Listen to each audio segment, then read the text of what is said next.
This is a virtual reading of Conspirators, To Each His Own Agenda by Matt Gupta.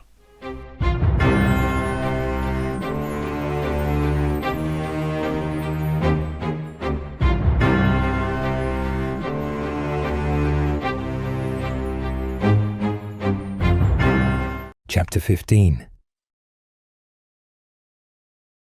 The Villain Wall. After the feast, and a good deal into the afternoon due to the hangovers of the lords and soldiers, the hosts of Ilsefield and Horseland set off for Seaward.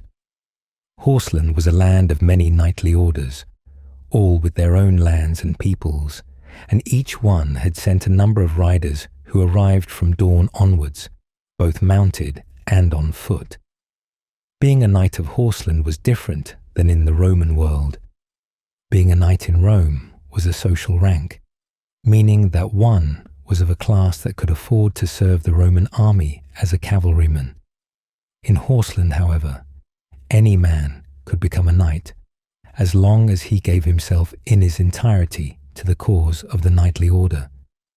If he could do well in that order, he would be awarded with rank and be awarded the equipment and training to go with that. It was a concept that was considered barbaric by the civilized men of the Roman world. Felthor had taken 40 knights and 100 men-at-arms of Ilsefield as a personal bodyguard.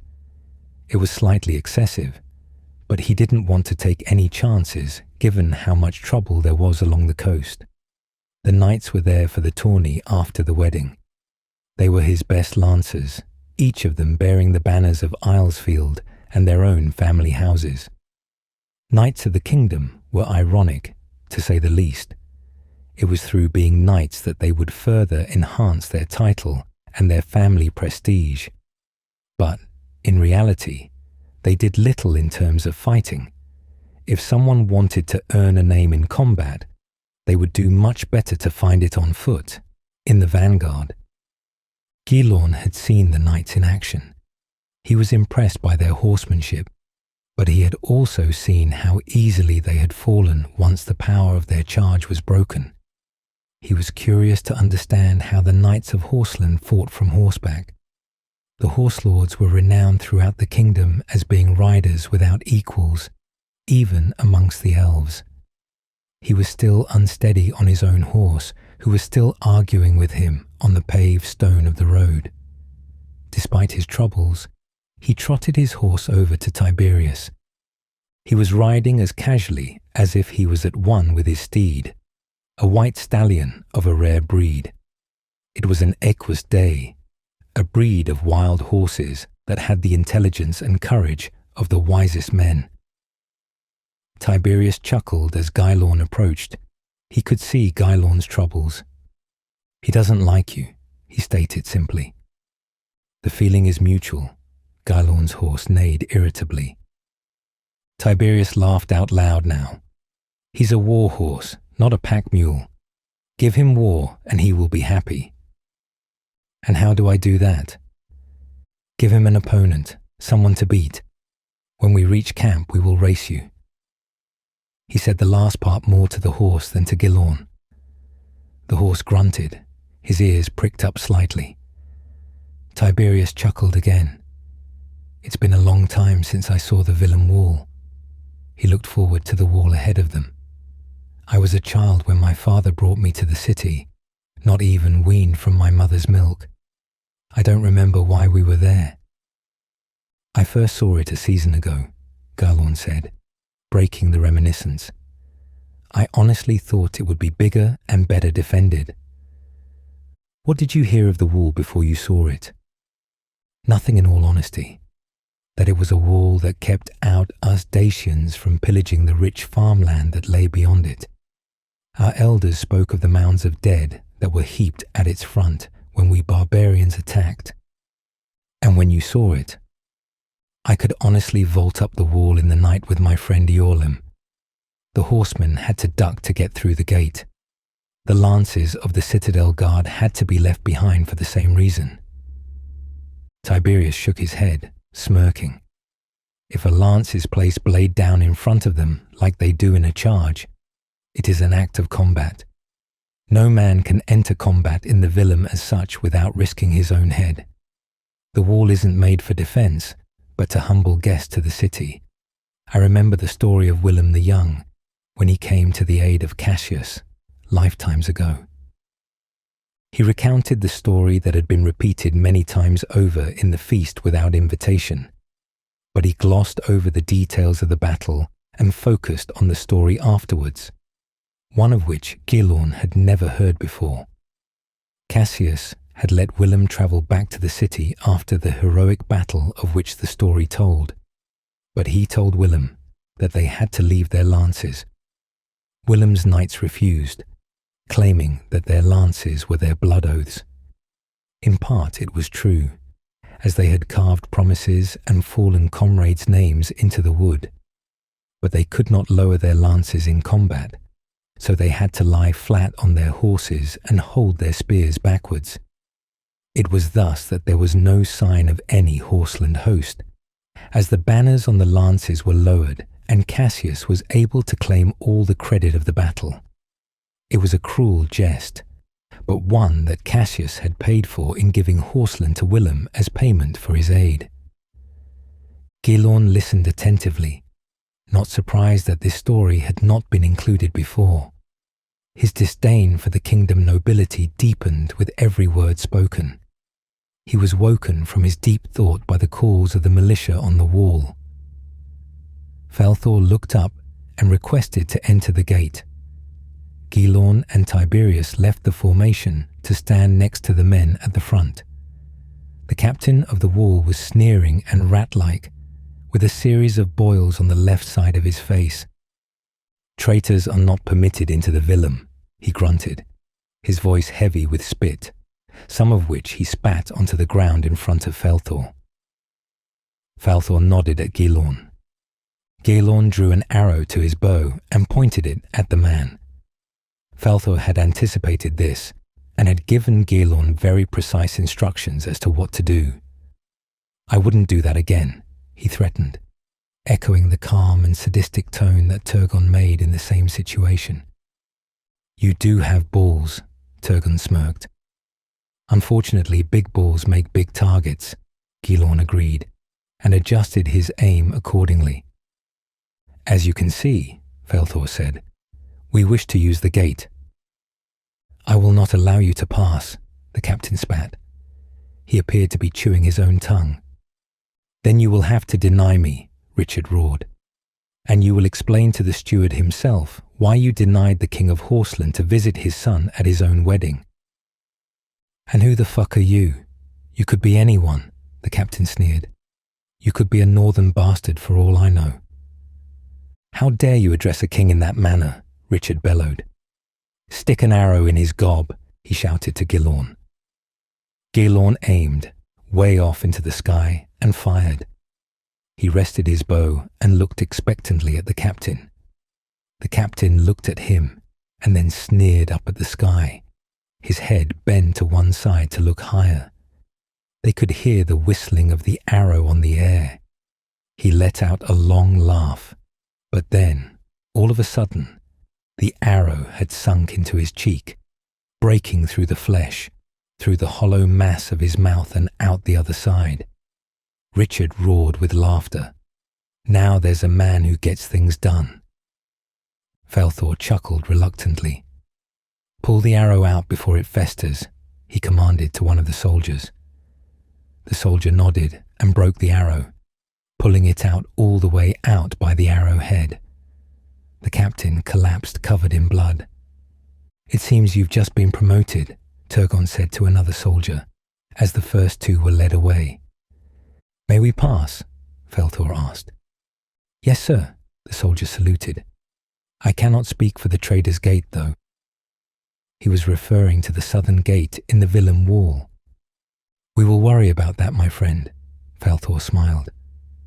The soldier nodded. "Good fortune to you, sir.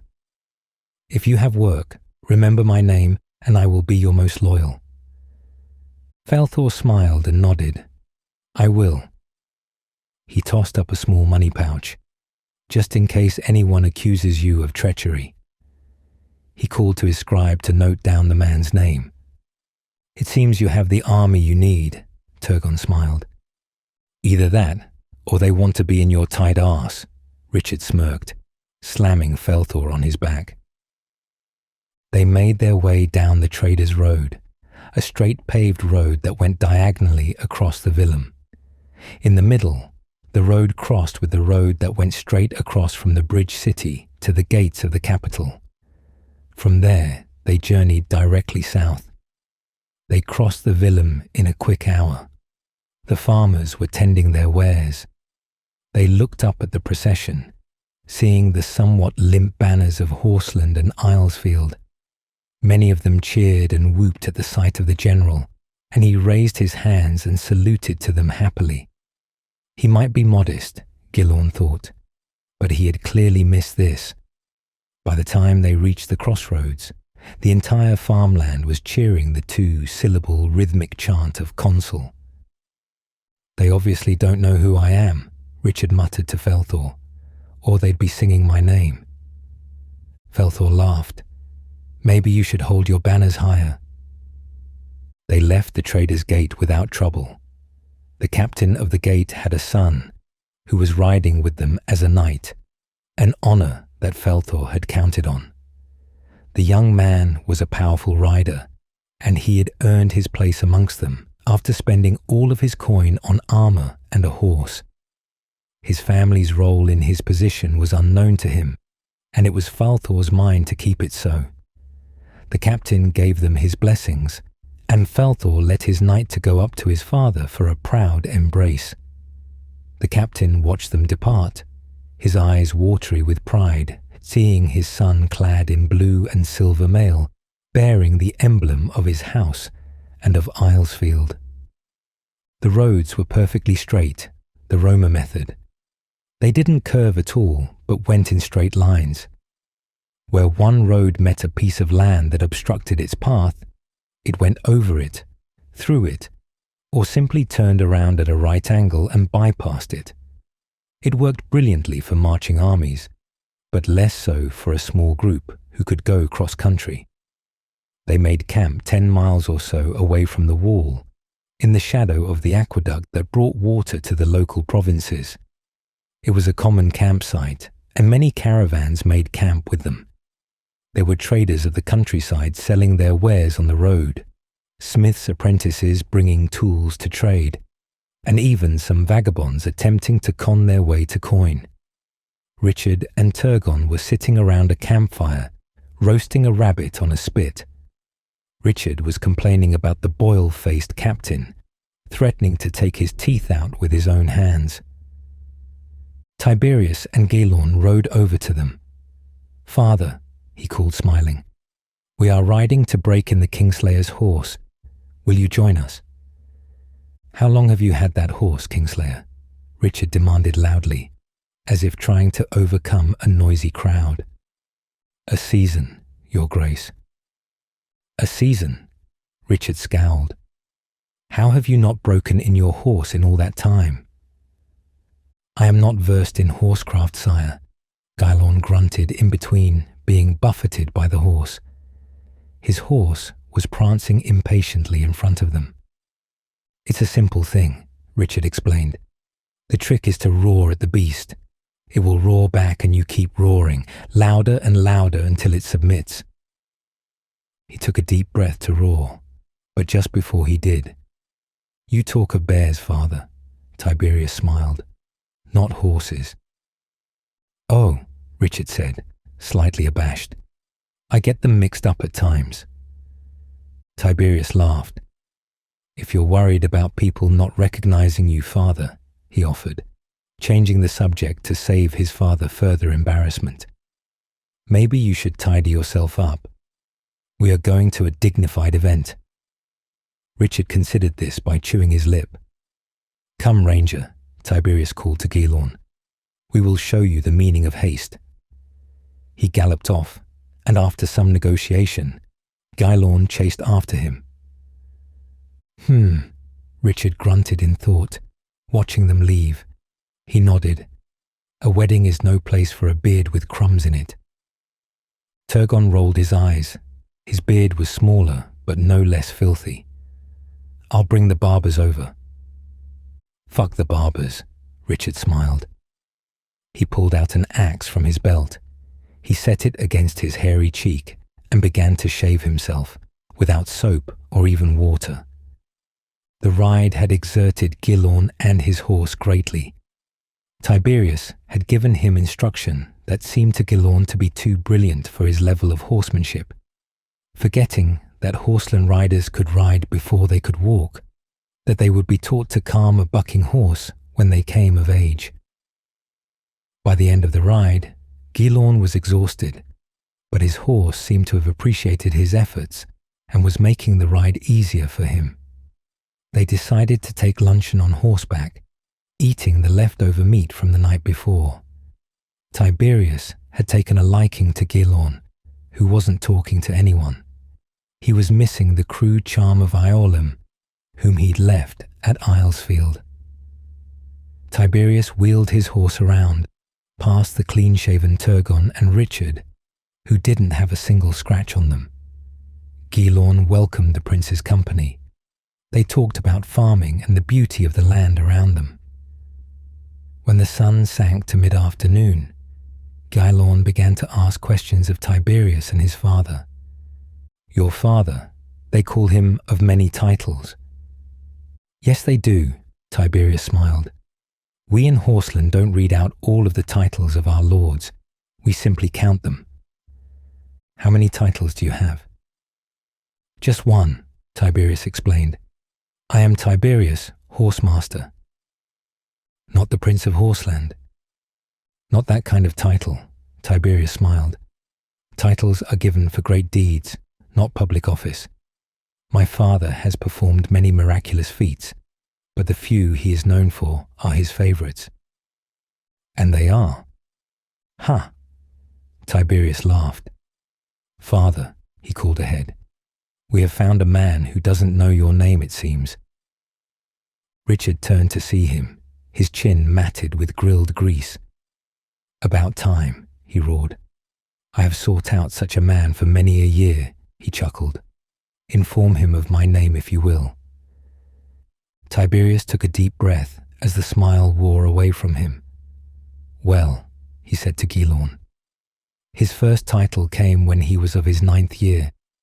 He was squiring for his uncle for the birth of my aunt, when a drunk knight accidentally fired a crossbow at him. The bolt caught him in the neck, but it only cut him, and was still able to give his uncle his shield and don his helmet before he let the healers take him away. From that point onwards, his father would have him known as Richard, Shieldskin. Then, when I was 12, he took me on a hunt into the south of the kingdom, near the roots of the mountains. We were hunting dire wolves. I was on a pony and kept at the back, but the wolves prowled around us and killed my mount. I was pinned underneath with a wolf ready to feast on me. My father rushed to my aid, killed the beast with his bare hands, and ripped its jaws open with a roar that broke the whole pack. So he became the dire wolf slayer. The cloak he bears is that same beast. Gilorn smiled. He was enjoying the story, as was his horse. "Doesn't it smell?" "Not at all," Tiberius said. "It's a cloak made of fur now, not the stink of the beast." "And the third?" "The champion. Several years ago, we had the best harvest in nearly 1,000 years. My father decreed that we would have a season of games. It nearly bankrupted the realm, but its cost was made back nearly 100-fold. He took the challenge of every single combatant of the tourney. The fields were put to good use with our open ground. Every battle and duel, lance charge, even the drunken games afterwards, he won, and those he didn't, he lost with merriment. The people took a vote and decreed him to be the champion of the tourney. I don't think the land has ever been so unified in cheer. My father's blows were the best moves I have ever seen in my life. I was so proud to be his son in that season. The end trial was the melee. He took out nearly 100 other men, most broken by his warhammer, and he stood fierce and brilliant to the roar of his kingdom. Gelon let Tiberius continue talking. It brought him great pleasure to recount this story. He only stopped talking about the great deeds of his people when Feltor signalled for them to stop and make camp, where he slept on the floor and remembered the glory of his family, all the way to Willem the Young, the first king of Horseland.